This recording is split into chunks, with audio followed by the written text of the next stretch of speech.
పోరాడున్నది. మీరు పోరాడాలంటే ఎవరితో? శరీరులతో కాదర్రా అన్నాడు దేవుడు. మీరేటి మీరు పొడుచుకుంటున్నారు? మీరేటి మీరు చంపుకుంటున్నారు? మనుషులు చంపుకుంటున్నారేంటి? మీరు పోరాడేది శరీరాలున్న మనుషులతో కాదయ్యా. మరెవరితో? ప్రధానులు ఉన్నారు శరీరాలు లేకుండా, అధికారులు ఉన్నారు శరీరాలు లేకుండా, కనబడకుండా.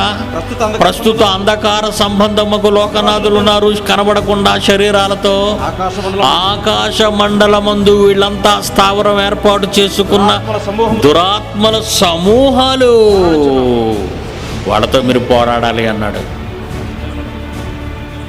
ఆకాశ మండలంలో కాపు కాసాయంట, పొంచి ఉన్నాయంట.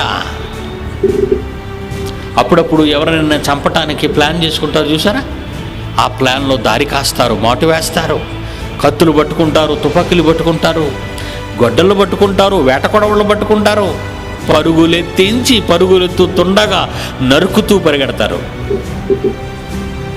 మాటు వేశారు వాళ్ళు. ప్రపంచంలో ఉన్న దేవుని పిల్లలమైన మనందరి కొరకు వాడు మాటు వేశాడు. ఎక్కడో తెలుసా? ఆకాశ మండలమందు.